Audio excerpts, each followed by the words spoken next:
கைலாயத்தின் சிவபெருமான் திருநீற்றின் அர்த்தம். ஓம் நமச்சிவாய.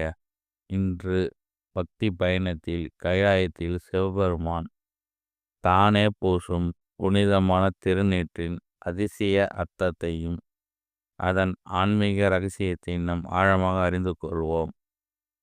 கைலாய மலை பனி வீசி நிற்கும் புனித உச்சி. அங்கு தியானம் செய்து நிற்கும் பரமசிவன். அவரது நெற்றி, மார்பு, உடல் முழுவதும் பிரகாசமான ஒளிகிறது. ஒரு வெண்மையான நிறம். அது சாதாரணம் அல்ல, அது திருநீறு. இவையெல்லாம் ஈசன் என்று அழைக்கப்படும் சிவனின் உயர்ந்த ஆன்மீக அடையாளம். திருநீறு என்றால் சாம்பல் மட்டுமல்ல, அது அழிவு. அதிலிருந்து பிறப்பு, மாற்றம், வளர்ச்சி, விழிப்பு அனைத்தையும் குறிக்கும் ஒரு புனித சின்னம். திருநீர் பூசுவது சிவனின் கருணையும் நம் உள்ளத்தில் புரிந்து கொள்வதை நினைவுபடுத்தும் ஒரு வழி. சிவன் ஏன் தானே திருநீர் பூசுகிறார்? அது ஒரு மிக ஆழமான சிக்னல். சிவன் உலகத்திற்கு சொல்ல ஒரு உண்மை. உலகில் உள்ள அனைத்தும் ஒரு நாள் சாம்பலாகும். ஆனால் அந்த சாம்பலின் மறுபிறப்பு இருக்கிறது. அழிவு என்பது முடிவல்ல, அது புதிய தொடக்கத்தின் கதவு.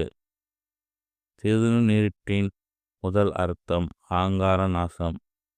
நம் பெருமை, கோபம், பிடிவாதம், ஆசை இவை அழிந்தால்தான் உள்ளத்தில் இயற்கையான அமைதி உதிக்கும். சிவன் சாம்பல் பூசுவது எல்லா அகங்காரத்தையும் அழிக்கிறார் என்பதை சின்னமாக காட்டுகிறது. திருநீறு மனதை சுத்தமாக்கும் சக்தி. அது உடல் மூலம் பூசப்படும் பொருள் அல்ல, மனதை சுத்தப்படும் ஆன்மீக நினைவூட்டல். புனித சாம்பல், காந்தம், சுத்தம், எளிமை, இறையருள். மகளகான நாயகன். அவர் காலத்தை வென்றவர். திருநீறு இறப்பை வெல்லும் அறிவு. உயிர் அழுகாது, ஆவி பயணம் தொடர்கிறது. அதை உணர்த்தும் சின்னமே திருநீறு. சிவனின் மூன்றாவது கண் திறக்கப்பட்டால் மாயா கரைகிறது.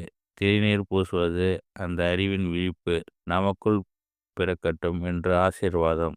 ஆன்மீக விழிப்பு இல்லாமல் வாழ்க்கை பாதியிலே முடிந்துவிடும். சாம்பல் என்றால் எரிந்த பிறகு மீதி இருக்கும் ஒரு நினைவு. இதன் ரகசியம் என்ன? கடந்த துன்பங்கள், காயங்கள், வருத்தங்கள் அவற்றை சாம்பலாக விடு. கடந்ததை கரைச்சல் தான் புதிய வாழ்வு திறக்கும்.